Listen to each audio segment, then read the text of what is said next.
नमस्कार, बड़ी बहस में आपका स्वागत है। मैं हूं सुशांत सिन्हा। नमस्कार, मैं हूं आपके साथ शीरी।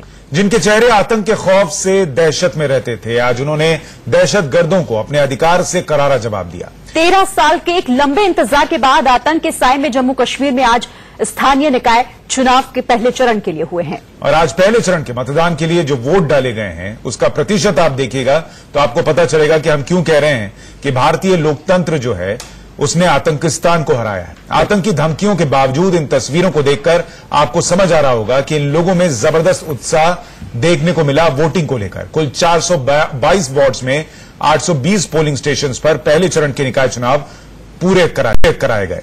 शाम 4 बजे तक जो वोटिंग का आंकड़ा था वो आपको बता दें, 63.83% मतदान हुआ है। 4 बजे तक का ये आंकड़ा है। राज्य की दो बड़ी पार्टियां पीडीपी और नेशनल कॉन्फ्रेंस ने हालांकि निकाय चुनाव का बहिष्कार किया। सिर्फ बीजेपी और कांग्रेस ने ही निकाय चुनाव में अपने अपने उम्मीदवार खड़े किए। एहतियातन दक्षिण कश्मीर में इंटरनेट सेवा बंद कर दी गई थी। साथ ही हुर्रियत नेता मीरवाइज उमर फारूक को नजरबंद किया गया। करगिल में सबसे ज्यादा मतदान दर्ज किए जाने की खबर है। इसके अलावा पुंछ में भी वोटिंग प्रतिशत बाकी जगहों की तुलना में काफी बेहतर रहा। हालांकि कहीं हिंसक घटनाओं की आशंका को देखते हुए सेना और अर्धसैनिक बलों के 10,000 से ज्यादा जवानों को भी तैनात किया गया था, ताकि अगर किसी तरह की स्थिति बिगड़ती है तो उसे कंट्रोल किया जा सके।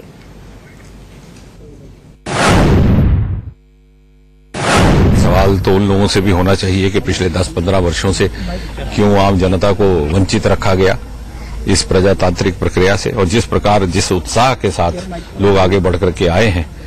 निश्चय ही कोई भी चुनाव जहां एक और जनता के लिए अपने प्रतिनिधि चुनने का एक अवसर रहता है, वहीं साथ ही साथ प्रजातंत्र का उत्सव और पर्व भी होता है। तो निश्चय ही जो अपने आप को इस प्रक्रिया से वंचित रखना चाहते हैं या रखते हैं, वो अब स्वयं को ही प्रजातंत्र के इस व्यवस्था से अलग कर रहे हैं।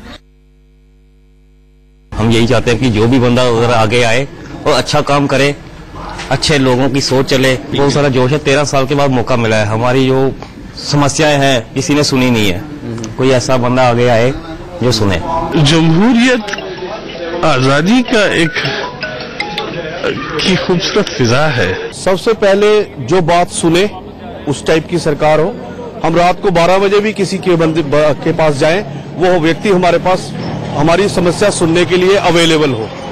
ये ना हो कि वो अगला चुन के आए और 5 सालों के बाद शक्ल दिखाए। वोट क्या डाल रहे हैं, हम अपनी रानी चुन रहे हैं, और जो जीत कर आए कम से कम मुलाजमों को कंट्रोल करे।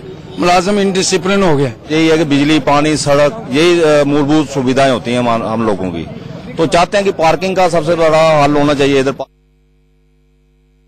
तो आप लोगों को सुन रहे हैं और उनका साफ साफ ये कहना है कि वो ये चाहते हैं कि जो नुमाइंदे चुनकर आए वो उनके लिए काम करें, और जो परेशानियां वो झेल रहे हैं उससे उनको निजात मिले। तो अपने आप में शिरीन, ये तस्वीरें, ये जो लोग कह रहे हैं, ये बताने के लिए काफी है कि कश्मीर क्या चाहता है। बिल्कुल। और इस पर चर्चा करने के लिए हमारे साथ एक पैनल है। रोहित चहल हमारे साथ जुड़ रहे हैं, बीजेपी के नेता हैं, स्वागत है आपका। जावेद राणा जो कि नेशनल कॉन्फ्रेंस के एमएलए हैं, वो हमारे साथ जम्मू से जुड़ रहे हैं। बाबर कादरी हैं, सीनियर लॉयर, श्रीनगर से हमारे साथ जुड़ रहे हैं। सुशील पंडित हैं, कश्मीरी पंडित हैं, वो हमारे साथ स्टूडियो में हैं। सर, आपका स्वागत है। मेजर जनरल रिटायर्ड ध्रुव कटोच हमारे साथ डिफेंस एक्सपर्ट भी जुड़ रहे हैं। जावेद राणा साहब, अगर आप सुन पा रहे हो कि नेशनल कॉन्फ्रेंस ने एक तरीके से बॉयकॉट किया, पीडीपी ने बॉयकॉट किया, आतंकियों ने धमकी दी, जो अलगाववादी थे उन्होंने बॉयकॉट करने की बात कही, और उसके बाद वोटिंग परसेंटेज अगर 70% के आसपास है और लोग लंबी लंबी लाइन में लगे हैं, ये तस्वीर, ये जवाब नहीं है क्या कि लोग क्या चाहते हैं जम्मू कश्मीर के? जम्मू कश्मीर के लोग क्या चाहते हैं ये पूरे देश को पता है। मैं आपसे ये गुजारिश करूं कि इस इलेक्शन में जो ये लोकल बॉडीज का इलेक्शन हुआ, नेशनल कॉन्फ्रेंस ने और दूसरी मेन स्ट्रीम पॉलिटिकल पार्टीज ने यहां इलेक्शन में ना हिस्सा लेने की बात की थी। नेशनल कॉन्फ्रेंस का यहां पार्टिसिपेट ना करना और दूसरी जमातों का पार्टिसिपेट ना करना, यह दिखाता है कि जम्मू कश्मीर का जो कजिया है वो बढ़ रहा है। मेरे ख्याल में सबसे पहले गवर्नमेंट ऑफ इंडिया को इन मेन स्ट्रीम पॉलिटिकल पार्टीज को कॉन्फिडेंस में रखकर यहाँ। सर, मैं ये नहीं पूछ रहा कि आपका पार्टिसिपेट नहीं करना क्या दिखाता है। मैं ये पूछ रहा हूं कि लंबी लंबी लाइनों में जो लोग लगे हैं वो क्या दिखा रहे हैं। मेरा ये 70% वोट देने के लिए जो लोग निकले वो कौन थे, वो क्या चाहते हैं, वो क्या दिखा रहे हैं, वो आपसे पूछ रहा हूं। मेरी बात सुनिए। मैंने ये कहा ये सब मैनेज शो था। आपको तो कैंडिडेट्स ही नहीं मिले, 177 सीट्स के लिए कैंडिडेट्स नहीं मिले, 240 सीट पे अनअपोज्ड लोगों को जिताया गया। और जिन लोगों ने फार्म भरे, जिन लोगों ने फार्म भरे वो कोई दिल्ली में बैठ के और जम्मू में बैठ के उन लोगों ने फार्म भरे। अब कोई आदमी जो है उस एरिया में किसी बात लेकिन जावेद जी वोटिंग की हो रही है, यहाँ पर 70% लोगों ने मतदान किया है। सही आंकड़ा भी हम जल्दी आपको बता देंगे कि आखिर लोग कहीं ना कहीं बदलाव चाहते हैं, इसीलिए घरों से बाहर निकले। आतंकी धमकी मिलने के बावजूद 12 साल के बाद हुए स्थानीय निकाय चुनाव में कश्मीर की जनता ने यह दिखा दिया कि आप कितना भी डरा लीजिए, कितना भी धमका दीजिए, हम अपने वोट का इस्तेमाल करने के लिए बाहर जरूर निकलेंगे। और सुशांत, आज ऐसा ही देखने को भी मिला, चूंकि तस्वीरों में जो लंबी कतारें दिखाई दे रही थी मतदाताओं की, वो यही कह रही थी। बिल्कुल, और जिस तरीके से वोटिंग परसेंटेज रहा है, अलग अलग हिस्सों में आप बात कीजिए, कुछ हिस्सों को छोड़कर बाकी तमाम जगहों पर ज्यादातर लोग घरों से बाहर आए और उन्होंने इस धमकी और बॉयकॉट के बीच भी अपने मताधिकार का इस्तेमाल किया। हमारे साथ बीजेपी से रोहित चहल इस पर चर्चा करने के लिए, जावेद राणा नेशनल कॉन्फ्रेंस से हैं, बाबर कादरी सीनियर लॉयर हैं, सुशील पंडित कश्मीरी पंडित हमारे साथ हैं और मेजर जनरल रिटायर्ड ध्रुव कटोच भी हमारे साथ हैं। रोहित, बीजेपी के लिहाज से ये बॉयकॉट आपके लिए तो ठीक है, अच्छी बात है, लेकिन ये जो तस्वीर है ये लोकतंत्र के लिहाज से सबसे अच्छी और बढ़िया बात है कि लोग इस विरोध के, इस धमकी के बावजूद बाहर आ रहे हैं और अपने मताधिकार का इस्तेमाल कर रहे हैं और एक संदेश दे रहे हैं। देखिए, लोगों का जम्मू कश्मीर के अंदर लोगों का लोकतंत्र पे भरोसा और मजबूत हुआ है। जिस तरीके से वहां पर लॉ एंड ऑर्डर अच्छा हो रहा है, मजबूत हो रहा है, और साथ साथ जो लोग अलगाववाद की बात करते थे, जो आतंकवाद की बात करते थे, उनके मुंह पे आज लोगों ने तमाचा मारा है अपने बैलेट के रूप में। महत्वपूर्ण बात यहां पर यह है कि जावेद राणा जी ने भी बोला कि वहां पर इन्होंने बाइकआउट किया एनसी ने और बाकी जो पीडीपी थी। मैं इनको थोड़ा इतिहास में लेकर जाना चाहूंगा एनसी पार्टी को। जब 1951 के अंदर कॉन्स्टिट्यूएंट असेंबली के जो इलेक्शंस हुए, वहां पर एनसी ने 75 की 75 सीटों पे एनसी अनअपोज हुई और जो वहां पर प्रजा परिषद पार्टी थी उसके नॉमिनेशन कैंसिल करवा दिए गए। उसके बाद 1957 के अंदर जब first time election Jammu Kashmir के अंदर हुए विधानसभा के, उस दौरान 43 सीट्स में से 33 सीट्स पे अनअपोज एनसी इलेक्शन जीती। उसके बाद 62 के अंदर सेम जब इलेक्शन हुए सेकंड टाइम, तब 43 सीट्स में से 33 सीट्स पे एनसी इलेक्शन जीती। 1967 के अंदर जब फर्स्ट टाइम पार्लियामेंट के इलेक्शंस पहले नहीं होते थे, पूरे देश में होते थे, लेकिन सिर्फ जम्मू कश्मीर में पार्लियामेंट के इलेक्शंस नहीं होते थे, तब 1967 के अंदर जब हुए तब वहां पर नॉमिनेट, उससे पहले नॉमिनेट होते थे, उस समय भी नॉमिनेट कर दिया गया। तो मुझे लगता है कि आज वहां पर जिस तरीके से इन्होंने एनसी हो चाहे वो पीडीपी हो, उस पर से जनता का भरोसा वहां से लगातार उठता जा रहा है। उनकी जो सच्चाई है वो जनता के सामने आ रही है। उनके अंदर एक डर था, भय था कि अगर हम चुनावों में जाएंगे तो उनको हार का सामना करना पड़ेगा। इसी वजह से, उस डर की वजह से इन्होंने कैंडिडेट्स नहीं किए। वही कांग्रेस ने काम किया, कांग्रेस को भी कैंडिडेट्स नहीं मिल रहे। कश्मीर जैसी जगह पर भारतीय जनता पार्टी मजबूती से लड़ रही है चुनाव और वहां पर हमें समर्थन भी मिल रहा है। और कांग्रेस का जहां तक बात की जाए, कांग्रेस की हालत चाहे वो जम्मू हो चाहे कश्मीर हो, वहां पर उनको कैंडिडेट भी ढूंढने से नहीं मिल रहे हैं। ठीक है, चलिए हम बाबर कादरी जी भी हमारे साथ बने हुए हैं। बाबर कादरी जी, आपको नहीं लगता जो आज तस्वीर निकलकर सामने आई, चाहे वो लंबी कतारों की हम बात कर लें या वोटिंग परसेंटेज की, 70% के आसपास लोगों ने मतदान आज किया है जम्मू कश्मीर में। पहले चरण का निकाय चुनाव था। सीधे तौर पर आप लोगों को एक जवाब है, आप रोकिए टोकिए, हम तो बाहर निकलेंगे और अपने लोकतंत्र के इस पर्व को मनाएंगे। देखिए, अब आप अगर एक मिलिट्री ऑपरेशन को डेमोक्रेटिक प्रोसेस का हिस्सा समझते हैं तो मेरे ख्याल से ये गलत है। तो मिलिट्री ऑपरेशन में लोगों के घर में जा के लोगों को निकाल कर वोट दिलाया गया। आप 100 दफा झूठ बोले तो वो सच साबित हो सकता है। मिलिट्री ऑपरेशन में आप कह रहे हैं राजौरी में 81% लोगों के घर में घुस के मिलिट्री ऑपरेशन वोट दिलवा दिया है। कश्मीर वैली में 8%, 8 कश्मीर वैली में श्रीनगर में अगर 8% है तो जम्मू कश्मीर सिर्फ श्रीनगर नहीं है। देखें, आपको 92% ले भी कश्मीर में आता है, ले में लोगों ने बाइकआउट किया है। ये आपके लिए शर्म की बात है।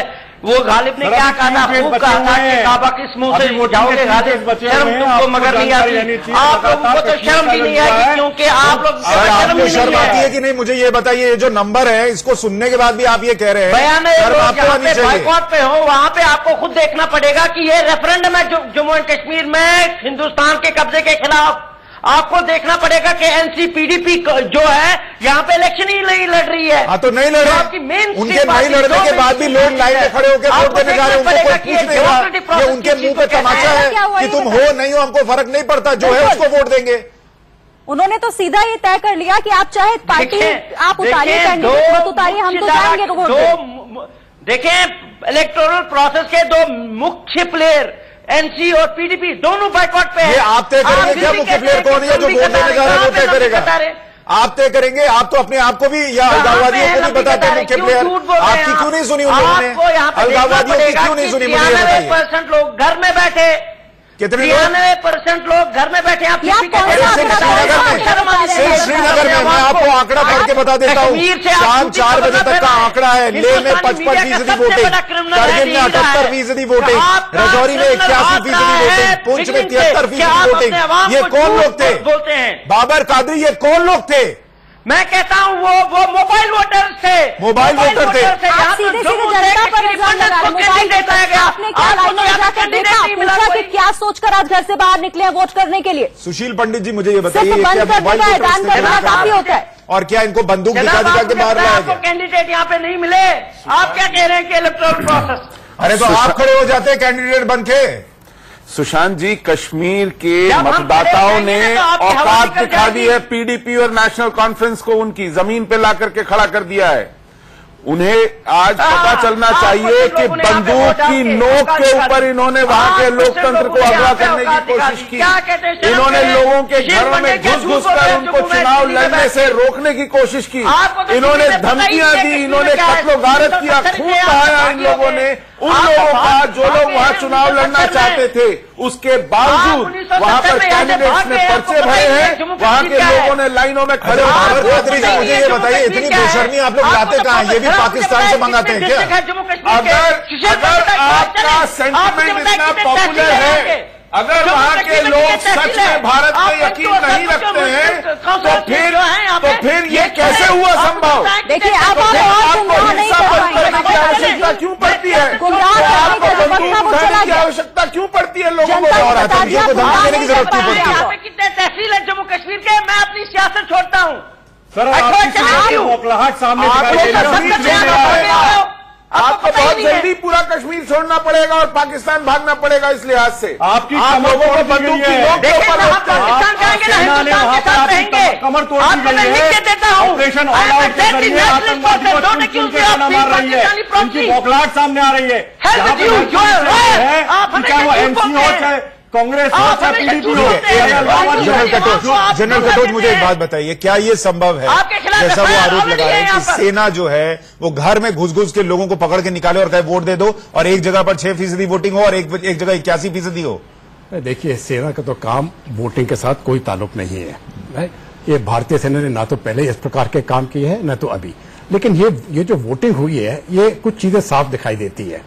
सबसे पहले ये लोकतंत्र की जीत है, वो मेरे ख्याल से सबसे बड़ी जीत है, लोकतंत्र की जीत है। ये भारत सरकार की जीत है। लेकिन मैं मानता हूँ सबसे ज्यादा ये जम्मू और कश्मीर के, ये जम्मू और कश्मीर के अवाम की जीत है। अभी आप देखिए, ये जो कादरी है, ये जो मिस्टर कादरी की बात कर रहे हैं, एक बार सुन लीजिए। देखिए, जिस प्रकार से कादरी गुस्से हो रहे हैं, जिसके प्रकार से इनकी शक्ल बिल्कुल लाल हो चुकी है, इससे साफ जाहिर है कि ये हार चुके हैं। हम कश्मीरी लाल ही होते हैं। देखिए, अभी आप हंसे, अभी बहुत खुशी हुई है कि अभी आप हंसे, बहुत खुशी हुई है अभी आप हंसे। लेकिन आपको मालूम है कि आपकी बहुत बुरी हार हुई है, और इस समय पर ये मौतम बना रहे होंगे आपके सपोर्टर्स और पाकिस्तानी। इसमें तो मुझे कोई शक नहीं है। तो ये इस प्रकार की ये सबसे अच्छी बात ये हुई है, ये लोकतंत्र की जीत है। और मैं समझता हूं कि लोकतंत्र ही ये उग्रवाद इधर खत्म करेगी और इस प्रकार के लोगों को वहां से बाहर ढकेल देगी। बिल्कुल। और जनरल कटोच, हम ये भी कहेंगे कि पाकिस्तान के मुंह पर भी एक तमाचा है, क्योंकि वो जिस तरीके से कश्मीर पर अपना जमाते रहते हैं। और ये दूसरी बात ये है कि पूरी दुनिया के सामने ये इलेक्शन हुए हैं, ये ओपन इलेक्शन हुए हैं, और जहां पर जब 70-80% के लोग अगर वोटिंग के लिए जा रहे हैं, तो इससे बड़ी बात लोकतंत्र के लिए क्या हो सकती है? अभी कादरी साहब, थोड़ा सा आप आराम करिए, हार्ट अटैक के जरिए हो जाएगा तो बहुत दुख होगा हमको। थोड़ा पानी पी लीजिए भाई साहब, आप भी हमारे ही हैं, आप भी हमारे हैं। ये गुस्से वाली बात नहीं है। लोगों ने आज किया है, उस पर कम से कम आप यकीन करिए। आप उनको मोबाइल वोटर तो नहीं कह सकते। प्रतिशत लोगों ने कहा है कि हम इनके साथ हैं। अगर कल हम आगे पड़ेगी हम चाहते हैं कि मसले कश्मीर ट्राइलेटरल डिस्प्यूट है, इसका हल होना चाहिए। अगर आप समझते हैं कि आप इलेक्शन जीत सकते हैं, फिर आपका एड्रेस देखेंगे कहाँ पे होगा। अच्छा एक मिनट, बाबर कादरी साहब, बाबर कादरी साहब, आपका अपना एक घर होगा, आप मानते हैं आपके पास एक घर है, आप जिसमें रहते हैं आपके पास घर है? हाँ है। ठीक है, मान लीजिए मेरे पास भी एक घर है, मैं 3 BHK के घर में रहता हूं। मेरा एक कमरा जो है ना सर, एक बेडरूम, वो मेरा घर नहीं है। उस कमरे में अगर सीलन आ जाए तो मेरा घर सड़ गया है, ऐसा नहीं कहते, या ये नहीं कहते कि वही उस घर की तस्वीर है।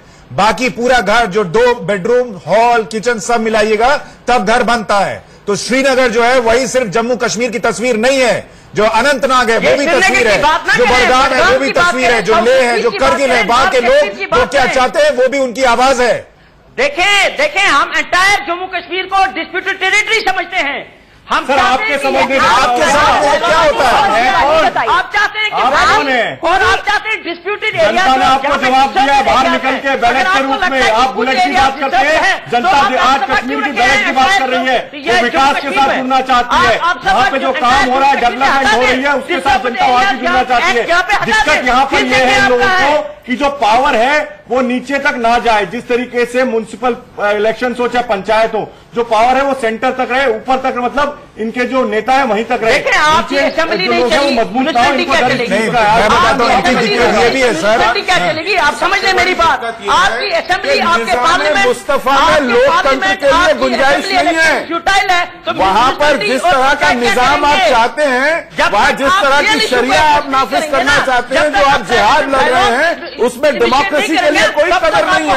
वहाँ लोग क्या चाहते हैं इसकी कोई कदर नहीं है। वहाँ आप सिर्फ कलाशिकों के बल पर लोगों को कंट्रोल करना चाहते हैं। ठीक है, ये करना चाहते हैं। जावेद राणा डेमोक्रेसी का लाइफ ब्लड, वो हमारी फ्रीडम का हिस्सा है।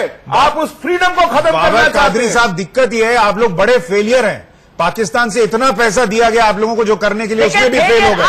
लोगों को घर से निकलने से भी नहीं रोक पाए। जावेद राणा ये बताइए, जावेद राणा, क्या ये तस्वीर देखकर नेशनल कॉन्फ्रेंस को अफसोस नहीं है कि अगर आप आज एक विकल्प होते तो वहां पर शायद लोग आपके लिए भी वोट दे रहे होते? जरा हाउस को ऑर्डर में लीजिए। मेरी गुजारिश ये है कि कोई बोले ना। यहाँ तो मुझे अजीब सा लग रहा है कि एक शोर मचा है यहाँ। जी जी बोलिए। पहली बात तो ये है कि बड़े अफसोस से ये बात कहनी पड़ती है कि यहाँ जश्न मनाने की बात कर रहे हैं।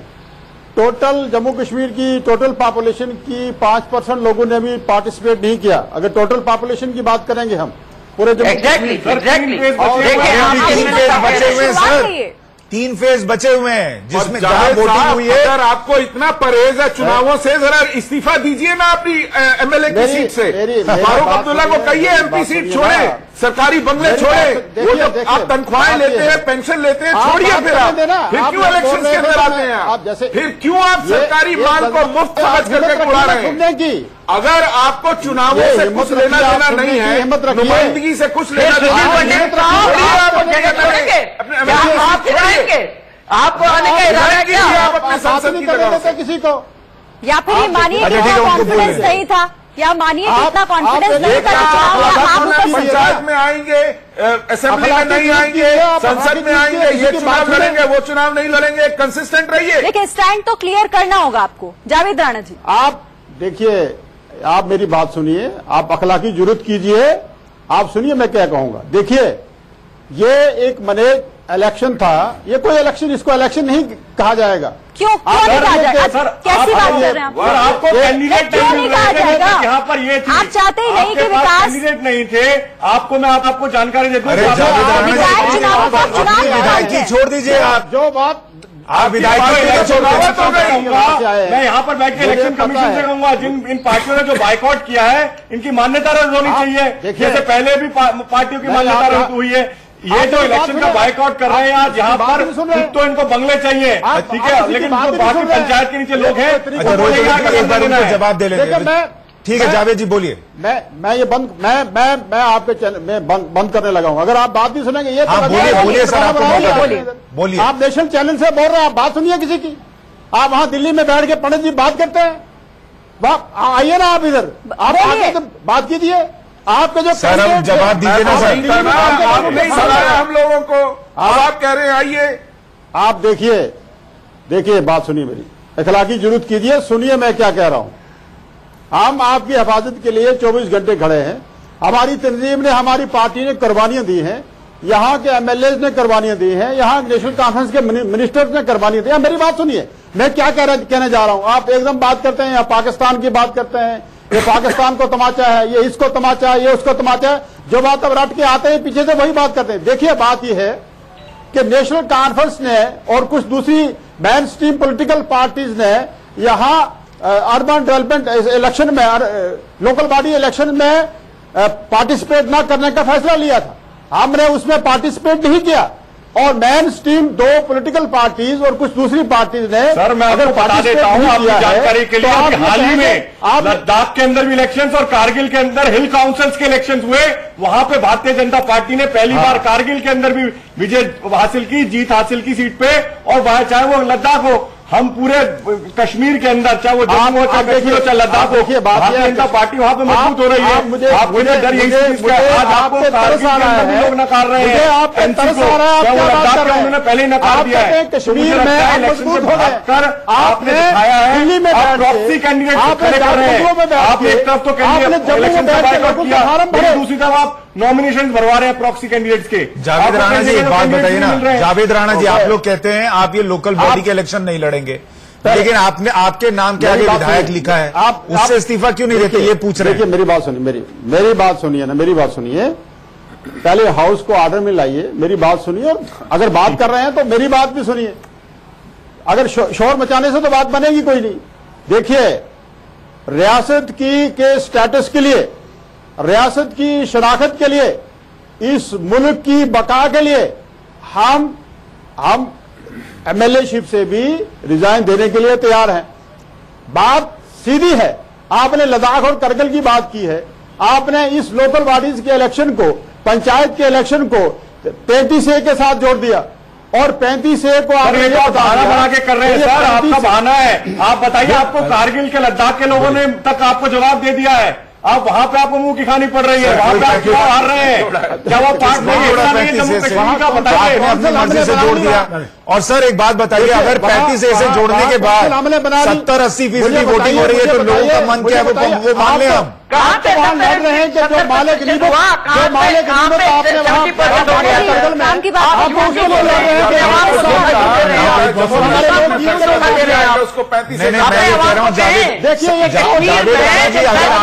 से ये इलेक्शन 35A से जुड़े हुए हैं तो 70% वोटिंग का मतलब है कि 35A पे फैसला आ गया। आप बता रहे हैं 10,000 सिक्योरिटी फोर्सेज आपने लगाया, घरों से लोग नहीं निकले। आप देखिए पूरा 3% पोलिंग जो है आपकी श्रीनगर में होती है, 3% पोलिंग भानीपुर में होती है। ठीक है, कटोच जी को जोड़ना चाह रहे हैं मैं कुछ सिर्फ पूछना चाहता हूं। कहाँ इलेक्शन हो गया आपके? पूछना चाहता हूं, ये ढोंग है, ऐसे कोई कश्मीर का मसला हल होने वाला नहीं है। आप तो आपके इलेक्शन बॉयकॉट करने से हल हो जाएगा।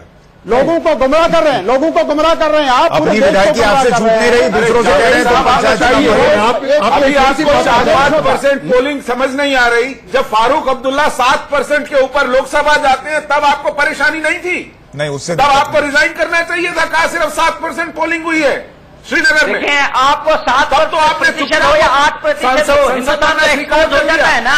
आज 5-6% का कुछ मतलब नहीं होता है। आप यही चाहते हैं? आपको तो शर्म आनी चाहिए। आप चाहते सुशील पंडित, आपको तो शर्म आनी चाहिए। किस बात की? मुझे शर्म आती है कि आप जैसे लोग कश्मीर में बैठे हैं। एडमिट करें कि 7% आप जैसे लोग कश्मीर में बैठ करके डेमोक्रेसी की जड़ें काट रहे हैं, इस बात की शर्म आती है।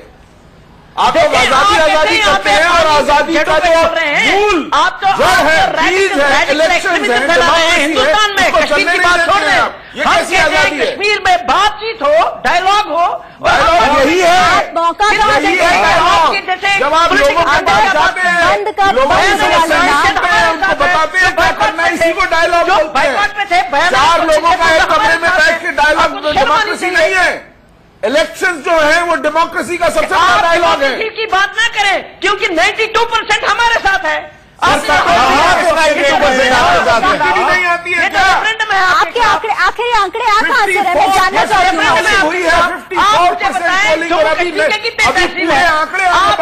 जम्मू कश्मीर के कितने तहसील है?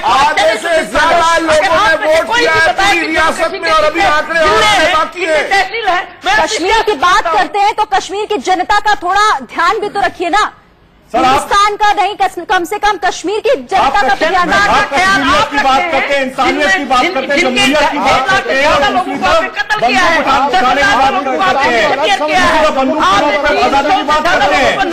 आपको मुंह तोड़ जवाब दिया है, मुंह पे तमाचा मारा है, आतंकवाद से पाकिस्तान पर आपके सिंहपोरा में अच्छा एक मिनट, बाबर कादरी साहब एक मिनट सुनिए, थोड़ा धैर्य से सुनिएगा। बाबर कादरी साहब, अरे हर 2 मिनट पे कहते हैं शर्म आनी चाहिए। अरे शर्म की दुकान थोड़ी है। सुनिए मेरी बात सुनिए, मुझे ये बताइएगा, मैं आपसे पूछूंगा। तो आपको आती नहीं है। हाँ ठीक है, नहीं आ रही, आपको नहीं आ रही, हमको नहीं आ रही, किसी को नहीं आ रही। करना चाहिए जिनके पास शर्म हो। अच्छा ठीक है, शर्म ही नहीं है। अच्छा ठीक है, नहीं है शर्म, आपके पास है, आप दुकान लगाइएगा कल से। मुझे बताइए, राजौरी में 81% वोटिंग हुई, ये लोग किसके साथ थे? आपके साथ तो नहीं थे।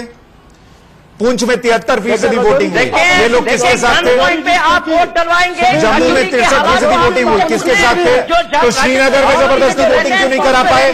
यहाँ जबरदस्ती वोटिंग करा दी, श्रीनगर में क्यों नहीं करा पाए, जिसका आंकड़ा हिला रहे हैं आप? दहशतगर्दी अभी चल रही है जम्मू और जम्मू रीजन में। जनरल कटोच आप कुछ झूठ बोलना दो चीजें मैं बोलना चाहता हूँ। ठीक है, अगर गन पॉइंट पे ही वोट दिलवाने थे तो श्रीनगर में भी गन पॉइंट पे वोटिंग हो सकती थी। वहां का जिक्र नहीं कर, वहां का जिक्र ही नहीं कर। वहां पर घरों में रखा है। अगर आप 1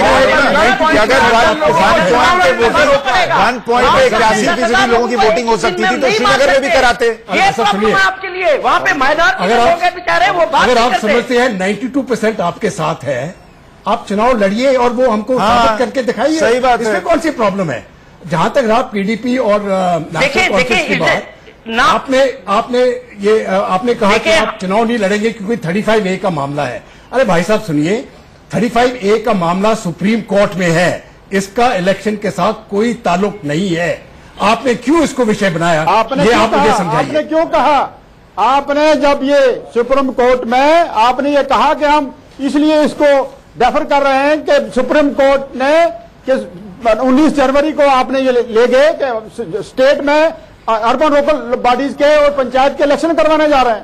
देखिए अगर नहीं, एक बात सुनिए, अगर आप समझते हैं कि जब तक 35A हो या सुप्रीम कोर्ट में चलेगी आप इलेक्शन नहीं लड़ेंगे, तो क्या जब स्टेट असेंबली और नेशनल के इलेक्शन होंगे आप बोलेंगे आप नहीं लड़ेंगे? नहीं, उस पर नहीं बोलेंगे, तब नहीं बोलेंगे। तो कह रहे हैं यहाँ पर श्रीनगर में 7% वोटिंग हुई और फारूक अब्दुल्ला पहुंच गए संसद में, बात नहीं आई। ये लोकल बॉडीज की इलेक्शन है और आप नहीं चाहते कि पावर जो है वो नीचे तक जाए।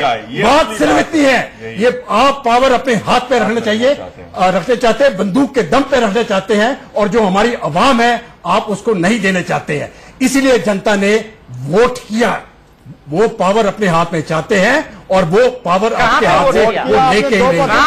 ये है लोकतंत्र की टोटल पॉपुलेशन आप देख लीजिए, ये है लोकतंत्र की 30% वोटिंग नहीं है। सर, लोग डेवलपमेंट के साथ जाना चाहते हैं। जम्मू कश्मीर में काम हो रहा है, चाहे वो IIT IIM बनाने की बात हो, चाहे वो नए मेडिकल कॉलेज बनाने की बात हो, चाहे टनल्स बनाने की बात हो। आज जब मैं कारगिल में गया कुछ दिन पहले, मैं वहां का प्रभारी हूं, जब वहां पर गया तो कारगिल के लोग इतने खुश थे मोदी जी से में कोई प्रॉब्लम नहीं है। कारगिल जैसे क्षेत्र का विकास हुआ था, आज 2 मिनट टनल वहां पर बनती उसका पारित होती है तो वहां पर खुशी होती है। वहां पर नए एयरपोर्ट बनाए जाते हैं तो वहां के लोगों को सुविधा मिलती है तो वो लोग खुश हो रहे हैं। आप लोगों को वहां के लोग जवाब दे रहे हैं, आप लोगों को कैंडिडेट नहीं मिल रहे हैं करने के लिए। ये मुद्दे तो इनके लिए है ही नहीं ना, ये मुद्दे है ही नहीं कि लोगों की जो जरूरतें हैं बेसिक आखिर वो पूरी कैसे हो? अगर ये पूरी होती तो फिर ये कैसे कहते कि चुनाव ही नहीं है, निकाय चुनाव नहीं। आपकी विधायकी तो है लोकतंत्र के लिए ठीक, और पंचायत चुनाव में पंचायती जो है वो लोकतंत्र के लिए खराब है।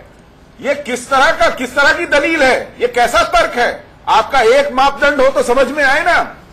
आपके लिए लोकतंत्र ठीक है, पंचायतों में जाने के लिए आवाम के लिए लोकतंत्र खराब है। विधायकी से छोड़िए, अपना इस्तीफा दीजिए, फारूक अब्दुल्ला कहिए सांसद ही अपनी छोड़े, उसके बाद बात कीजिए और ऐलान कीजिए कि जब तक 35A का फैसला नहीं होगा ना विधानसभा लड़ेंगे ना संसद लड़ेंगे, तब बात समझ में आती है। हमारी तंजीम ने, हमारी पार्टी ने जो कुर्बानियां दी है डेमोक्रेटिक सेटअप के लिए कुर्बानियां नहीं दी है, आपने अपने कारकुनों को हार में झोंका है, दी है, आपने उनकी जानों के ऊपर सियासत की है, आपने उनकी लाशों पर सियासत की है, आपने उनकी जान की परवाह नहीं की है, आपने उन मासूमों को बाहर में झोंक दिया है कश्मीर के अंदर। जब देश के प्रधानमंत्री ने अपने कारकुनों तक की परवाह नहीं की है। Sky is the limit. लेकिन कम से कम आपको ये समझ जाना चाहिए आपको कि इन सब चीजों से कोई फायदा जनता को नहीं होता है। वो बात आप भूल गए, वो बात भूल गए। आज वही वक्त आ चुका है। अच्छा जावेद राणा साहब एक बात बताइए, कहा था कि sky is the limit. Javed Rana साहब एक बात बताइए, जावेद राणा साहब फरमाइए आप कहां से विधायक हैं ये बताइए दर्शकों के लिए, और जब आप विधायक चुने गए आपको कितने प्रतिशत वोट मिले थे, कितने प्रतिशत वोटिंग हुई थी? मैं तो मेंढर से हूँ, ये मेंढर से हूँ मैं। मेंढर से, अच्छा। और कितनी प्रतिशत वोटिंग हुई थी वहां? पूछ लीजिए कितनी वहां पे आज पोलिंग हुई है, पूछ लीजिए। मेरे एरिया में तो कोई मोर देन 70% पोलिंग हुई थी। बताइए आपको चुनने वाले लोगों ने 70% पोलिंग की है। आप कम से कम पार्टी में लीडरशिप को जाके बोलिए कि लोग क्या चाहते हैं। क्या उन्होंने बंदूक की नोक पर पोलिंग की है जैसा कि बाबर कादरी कह रहे थे? क्या उनको जबरदस्ती चुनाव में घसीटा गया है? मेरी बात सुनिए, थोड़ा सा ईमानदारी से बोलिए जावेद साहब। क्या जावेद राणा को बंदूक की नोक पे चुनवाया गया? देखिए मेरी बात सुनिए, ये भी आप कहते रहे, ये भी आपका चैनल कहता था। नहीं, मैं आपसे पूछ रहा हूं, क्या जावेद राणा को बंदूक की नोक पे चुनवाया गया जैसा आप लोग कह रहे हैं? मेरी बात सुनिए, आप पीछे जाइए 96 में। 96 नहीं जाऊंगा, अभी बताइए मेरे सवाल का जवाब दीजिए। क्या जावेद राणा बंदूक की नोक पे चुने गए? फौज रखी है जम्मू कश्मीर में? नहीं, तो आप जब चुने जाए तो लोग मर्जी से आए, और जब दूसरे चुने जाए तो बंदूक की नोक पर लाए गए। ये आपका जो चेहरा है ना, वो आज भीड़ ने बेनकाब किया है, आपका और बाबर कादरी का, और लोग देख रहे हैं। और जम्मू कश्मीर में हर आदमी देख रहा है और लोग पहचान गए आप लोग क्या है। सुशील पंडित जी की आप जम्मू कश्मीर में किसी को बदलिए और आप लोगों से हमें लेने की जरूरत नहीं है। मेरी बात यहाँ पर यह है कि आज वहाँ पर जो विकास हो रहा है, जो पैसा जाता था इनका सिर्फ पैसों को लेकर था। भैया पैसा मेरी बात नहीं, आप नीचे जो पंचायतें हैं, चाहे वो नगर निगम है, वहां तक पहुंचे ना, वो मजबूत ना हो। वहाँ के लोग जो है, वहाँ पे जो लोकल बॉडीज है वो मजबूत ना हो। यहाँ क्या कर रहे हैं आप? मुझे बताइए, देश के प्रधानमंत्री साहब स्वच्छ भारत अभियान देश में उन्होंने चलाया, जिसको देश के प्रधानमंत्री साहब खुद चला रहे हैं। आप देखिए क्या स्वच्छ भारत अभियान। बिल्कुल, आज अभी वहाँ पर विकास भी हो रहा है और काम भी हो रहा है। मेरे पास वक्त इतना ही था सर, जैसे आपका वक्त खत्म हुआ ना सब लोगों को बरगलाकर बेवकूफ बनाने का, वैसे ही हमारा भी वक्त जो है वो शो का खत्म हो गया है। हम माफी चाहेंगे आपको इतना ही बोलने का वक्त दे पाए, लेकिन जनता देख रही है शिरीन, और जब जनता देखती है, अपना फैसला सुनाती है, जमहूरियत जब अपनी आवाज को आगे बढ़ाती है, तो ऐसी तस्वीर दिखती है जो जम्मू कश्मीर में दिखी है। और मुझे उम्मीद है कि जो 3 फेज अभी बचे हैं उसमें भी जो तस्वीर आएगी वो इन लोगों के लिए कुछ कमोबेश ऐसी होगी और ऐसा ही जवाब होगा। और इससे सीखने की भी जरूरत है कि आज की जो तस्वीर निकल कर आई है वो आने वाले चुनावों में भी दिखाई देगी। इन्हें तो बहुत कुछ सीखिए और समझिए कि आखिर आप किस तरह की राजनीति कर रहे हैं और अपना पैटर्न आपको बदलने की जरूरत है।